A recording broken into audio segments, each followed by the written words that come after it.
படத்தோட ஓப்பனிங் சீனே பார்த்தீங்கன்னா காதலுங்கிறது இதயத்தை பிடுங்கி தரையில் போட்டு நங்குன்னு மதிச்சா அதுதான் காதல். இதுதான் இந்த படத்தோட ஃபர்ஸ்ட் டயலாகா வச்சிருக்காரு டீனை. தப்பு, அது தப்பு டீனை. காதல்னா இப்படி நங்குன்னு மதிக்கிறது இல்லை. காதல்னாவே ரோஜா பூதான். தலைவன் எஸ்டிஆரும் பார்த்தீங்கன்னா அப்பயே டைரக்ட் பண்ணிட்டாரு. ஆனால் அப்பா அவரோட படத்தோட ஃபர்ஸ்ட் டயலாகா பார்த்தீங்கன்னா காதலை இவ்வளோ புனிதப்படுத்தி காதல்னா ரோஜா பூன்னு சொல்லியிருக்காரு. ஆனால் இங்கே டீனை படத்தோட ஃபர்ஸ்ட் டயலாகே காதலை போட்டு தரையில் மிதிச்சிட்டு இருக்காரு. காதலுங்கிறது இதயத்தை பிடுங்கி தரையில போட்டு நங்குன்னு மிதிச்சா அதான் காதல். ரோஜா பூ மாதிரி அழகா வளர்த்து வச்சிருந்தேன். சும்மாறா அப்படியே இன்ட்ரடக்ஷன் சாங் முடிஞ்சு அங்கே டைட்டில் கார்டை போடுறாங்க. நிலவுக்கு என்மேல் என்னடி கோவம், வழக்கமான காதல் கதை. இந்த படத்துக்கு வழக்கமான காதல் கதைக்கு பதிலாக ஒரே குழப்பமான காதல் கதைன்னு வச்சிருக்கலாம். அது எப்படின்னு சொல்றேன், நல்லா கேட்டுக்கோங்க. ஹீரோவும் ஹீரோயினும் லவ் பண்றது உண்மைதான். ஆனா இதை கட்டி போற இந்திக்கார மாப்பிள்ளைக்கு அப்புறம் தான் தெரியும். அப்புறம் ஹீரோ பொண்ணு பார்க்க போனதுல அந்த பொண்ணு கூட ஹீரோக்கு ஒரு கனெக்ஷன் வந்துடும். ஹீரோட மூணாவது ஃப்ரெண்டு ஒரு சுருட்டமுடி பொண்ணை லவ் பண்ணுவான். அந்த சுருட்டமுடி பொண்ணை ஹீரோட ரெண்டாவது ஃப்ரெண்டு ஒன் சைடாக லவ் பண்ணுவான். ஹீரோனோட வெட்டிங்கே வந்து அங்க வெட்டிங் பிளான் பண்ற பொண்ணே லைட்டா வச்சிட்டு இருக்காரு. இப்ப புரிஞ்சுதோ? என்னடா ஒரே குழப்பமா இருக்கேடா. இப்ப போடுறேன் பாருங்க டைட்டில், நிலவுக்கு என்மேல் என்னடி கோவம், ஒரே குழப்பமான காதல் கதை. ஹீரோவுக்கு பார்த்தீங்கன்னா எங்கள் லவ் ஃபெயிலியர் ஆகிட்டு இருக்கோம். அப்பா அம்மா ரெண்டு பேரும் ஏஞ்சோ நம்ம பொண்ணு பார்க்க போகலான்னு சொல்லுவாங்க. ஒரு காலேஜ் படிக்கிற பையனை லவ் ஃபெயிலியர் ஆயிடுச்சுன்ட்டு பொண்ணு பார்க்க கூப்பிட்டு போகிறாங்க. எனக்கும் லாஸ்ட் வீக் தான் ஒரு பிரேக்கப் ஆச்சு. உடனே ஒரு பொண்ணை பாருமா. என்னடா தகுதி இருக்கு உனக்கு பொண்ணு கேட்கறதுக்கு? சும்மாரா சேனல் அட்மினா இருக்கனே போதாதா? ஒரு காலேஜ் பையன், அதுவும் ஒரு மிடில் கிளாஸ் பையன், நோ ஜாப், இன்னும் டிகிரி கூட முடியவே இல்லை, லவ் ஃபெயிலியர் ஆயிடுச்சுன்ட்டு பொண்ணு பார்க்க கூப்பிட்டு போகிற மாதிரி ஒரு சீனு. என்ன டீனே, உனக்கு 22 ஏஜ்லேயே சூப்பர் ஸ்டாரோட பொண்ணு கிடச்சிச்சு, கல்யாணம் பண்ணினேன். அதே கருத்தை ஒரு வேலை வெட்டி இல்லாத மிடில் கிளாஸ் பையன் மேலே திணிச்சா நியாயமா? ஒரு படிக்கிற பையனுக்கு லவ் ஃபெயிலியர் ஆயிடுச்சுன்னா பேரண்ட்ஸ் என்ன பண்ணிடணும்? பொச்சு மேலே தட்டி போய் படிடான்னு சொல்லியிருத்தாவில் அதை விட்டு போட்டு பொண்ணு பார்க்குற மாதிரி ஒரு சீனு. அப்புறம் ஹீரோயினும் இந்த பொண்ணு பார்த்தீங்கன்னா பழகி பார்ப்பாங்க. அப்போ ஹீரோ சொல்லுவார் எனக்கு ஒரு பிரேக்கப் இருந்துச்சுன்ட்டு. ஹீரோட இந்த பிரேக்கப் ஸ்டோரி தான் பார்த்தீங்கன்னா இந்த மொத்த கதையும். அதே டைம் ஹீரோயினும் பார்த்தீங்கன்னா எனக்கு ஒரு லவ் ஃபெயிலியர் இருக்குது, 2 வருஷம் லவ் பண்ணோம், அது என்னன்ட்டு அப்புறமா சொல்கிறேன்னு சொல்லுவாங்க. இந்த படத்தை முடிக்கும் போது பார்ட் 2 வர முடிச்சிருப்பாங்க. படத்தில் இந்த ஹீரோயினோட ஃப்ளாஷ்பேக்லாம் சொல்லியிருக்க மாட்டாங்க. இதை தான் அன்னைக்கு பார்ட் 2ல டீனா காட்ட போகிறாருன்னு நினைக்கிறேன். பிரேக்கப் ஆயிடுச்சு, ஏன் எதுக்குன்னா I'll tell you some other time. அப்புறம் ஹீரோயினும் பார்த்தீங்கன்னா அவங்க டேட் பண்ணதில் ஒரு மாதிரி செட் ஆகிடுவாங்க. அப்படியே ஹக்லாம் பண்ணி ரொம்ப சமாதானம் ஆகிடுவாங்க. இதுக்கு கொஞ்சம் ஓவரா சமாதானம் ஆயிடுச்சுங்களோ? ஆமா சார். அப்புறம் நம்ம ஹீரோ இந்த ஹீரோயினை பார்க்க போவார். அப்போன்னு பார்த்து ஒரு பார்சல் வந்திருக்கும். அது என்ன பார்சல்னா ஹீரோவோட எக்ஸோட கல்யாண பத்திரிக்கை. ஹீரோ அந்த இன்விடேஷன் எடுத்துட்டு ஹீரோயினை வீட்டுக்கு போய் பார்ப்பாரு. அப்போ பார்த்தீங்கன்னா ஹீரோயின் வா குடிக்கலான்னு சொல்லும். அதுவும் வேறு எங்கேயும்லாம் இல்லை, வீட்லேயே. இந்த படம் பூரா பார்த்தீங்கன்னா ஏகப்பட்ட இடத்துல குடிப்பாங்க. அதில் ரவுண்ட் 1 ஐடோலி I am the admin of டுமாரா, இஃப் யூ டோன்ட் மைண்ட் ஏன்னு ஒரு பெக்கு கிடைக்குமா? இப்போல்லாம் படத்தில் பொண்ணுங்க குடிக்கிறத காட்டுறது ரொம்ப சாதாரணமாக போச்சு. டிராகன் படத்துலையும் பொண்ணு பார்க்க போனத்தில் பப்பில் போய் குடிக்கிறாங்க. இந்த படத்துலையும் பொண்ணு பார்த்துட்டு வீட்டுக்கு வந்து குடிக்கிறாங்க. சரி, டீனோட போன படம் பார்த்தா அதுலேயுமே ஹீரோயின் ராவா குடிச்சிட்டு டான்ஸ் ஆடினு இருக்காங்க. அடுத்து ரவுண்டு 2 ஃப்ளாஷ்பேக்கில் ஒரு சரக்கு பார்ட்டி. அந்த பார்ட்டி எதுக்குன்னா ஹீரோவோட 3வது ஃப்ரெண்டுக்கு 7வது ஆனிவர்சரி, மேரேஜ் ஆனிவர்சரிலாம் இல்லை, லவ் ஆனிவர்சரி. அதுக்கு இவ்வளோ பெருசாக ஒரு பார்ட்டி. அங்கே தான் நம்ம தூக்குத்துறையோட பொண்ணை இன்ட்ரடியூஸ் பண்ணுவாங்க.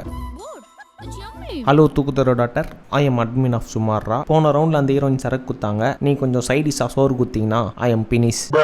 இந்த செகண்ட் ரவுண்ட் ஆஃப் சரக்கு பார்ட்டியில் தான் ஹீரோக்கும் ஹீரோயினுக்கும் லவ் ஸ்டார்ட் ஆகும். ரொம்ப நேரமாக ஹீரோனே சொல்லிட்டு இருக்கேன். நம்ம ஹீரோவை மினி தனுஷ்னு ஃபிக்ஸ் பண்ணிக்கலாம். அதாவது நம்ம மினி தனுஷ்க்கும் தூக்குத்துறை டாக்டருக்கும் இப்போ தான் லவ் ஸ்டார்ட் ஆகும். அப்படியே காரில் பீச்சுக்கு போவாங்க.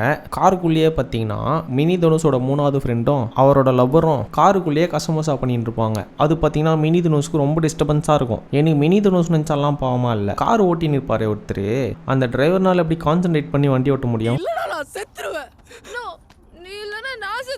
இருங்கடா, வண்டியை லாரியில் ஏற்றி உங்க 4 பேரையும் நான் கொள்றேன்.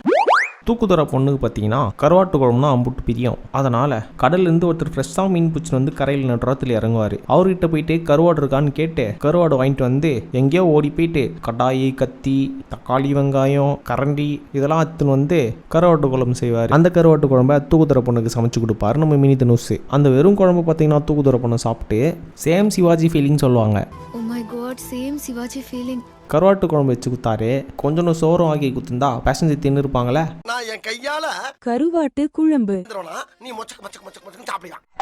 அப்புறம் மினி தனுஷும் தூக்குதுறை பொண்ணும் மழையில் பைக்கில் நஞ்சிட்டே போவாங்க. அப்போ ரெயின் சுச்சுவேஷனாக வச்சு யாருக்கு என்ன பாட்டு பிடிக்கும்னு பேசிட்டு போவாங்க. அப்போ பார்த்தீங்கன்னா மினி தனுஷ்க்கு தென்றல் வந்து தீண்டும் போதுன்ட்டு இளையராஜா பாட்டை பாடுவார். அதுக்கு தூக்குதுறை பொண்ணு எனக்கு சொட்ட சொட்ட நினைவு தாஜ்மஹால் பிடிக்கும்ட்டு ஏஆர் ரஹ்மான் பாட்டு பாடுவாங்க. இல்லை எனக்கு புரியல, இவங்க 2 பேரும் 2K கிட்ஸு, ஆனால் என்னமோ 80s கிட்ஸ் மாதிரி இளையராஜாவா இல்லை ஏஆர் ரகுமானா நடிச்சிட்டு இருக்காங்க. ஒரு 2K கிட்ட போயிட்டு, அதுவும் ஒரு காலேஜ் படிக்கிற 2K கிட்ட போயிட்டு இந்த 2 பாட்டையும் சொன்னா இந்த 2 பாட்டுமே அவங்களுக்கு தெரிஞ்சிருக்க வாய்ப்பு இல்லை. அதனால படத்துக்கு சுத்தமா கனெக்டே ஆகாம இளையராஜாவா இல்லை ஏஆர் ரகுமானான்னு வச்ச காட்சி ஒரு மாதிரி சுத்தமா ஒட்டவே இல்லை. இதுக்கு பதில் பேசாம அசல் கோளாரா இல்லை பால் டபாவான்னு வச்சிருந்தா அப்ப கரெக்டா இருந்திருக்கும். மழை பெஞ்சா உனக்கு எந்த சாங் மைண்டுக்கு வரும்? எனக்கு தலைவன் அனிருத் பாடின இந்த பாட்டு தான் பிடிக்கும். தூத்துக்குடி கொத்தனார் தூக்கி போட்டு குத்துனாரு. உனக்கு எந்த பாட்டு மைண்டுக்கு வரும்?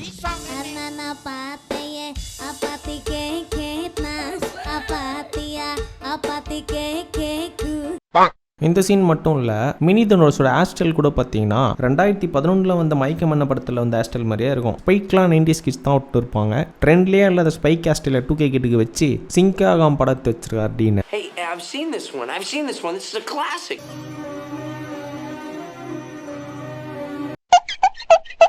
ஹேர்ஸ்டைல் மட்டும் இல்லை, லுக்கு வாய்ஸ்னு எல்லாமே டீன மாதிரியே இருக்கு. ஆனால் என்ன, நடிப்பு தான் வரல. அடுத்து ரவுண்ட் 3.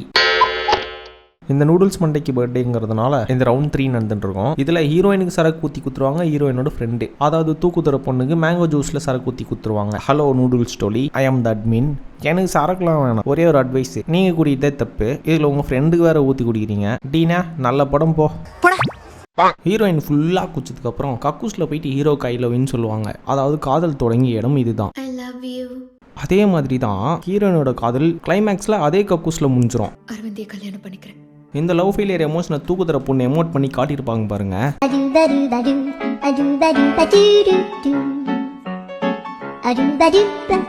அழுகிற மாதிரி நடிக்க சொன்னா நம்மள காண்டேத்துற மாதிரி நடிப்பாங்க. கையை பிடிக்கிறா, இடுப்பு பிடிக்கிறா, தோலை பிடிக்கிறா.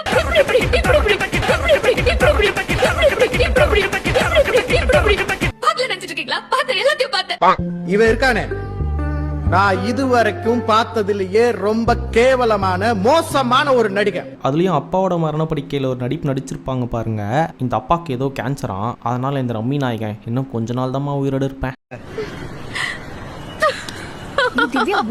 இப்ப நான் என்ன சொல்றேன்னு குளிங் சிரிக்கிறேன். நான் சிரிக்கல, அழுறேன். சரி, ஹீரோயினுக்கு தான் சுத்தமா நடிக்க வரல, ஹீரோ ஆச்சு நல்லா நடிப்பாருன்னு பார்த்தா என்ன இந்த வீட்ல ஒரு 10 பெட்ரூம் இருக்குமா? ஒரு பெட்ல தானே தூங்க முடியும். நான் என்னன்னா பண்ணேன், தனுஷ் வேற நடிக்கிறதுக்கு ட்ரை பண்ணேன். அழ சொன்னா 90s கிட்ஸ் குழந்தையா இருக்கும்போது ரிமோட்டுக்காருக்கு அடம் பிடிச்சி அழுகிற மாதிரி இன்னொரு ரோட்ல பரண்டு அழுதுன்னு இருக்காரு. சரி, ஹீரோ ஹீரோனுக்கு தான் நடிக்க தெரியல, கெஸ்ட் அப்பியரன்ஸா பண்ண பிரியங்கா மோகனாவது ஒழுங்கா டான்ஸ் ஆடுவாங்கன்னு பார்த்தா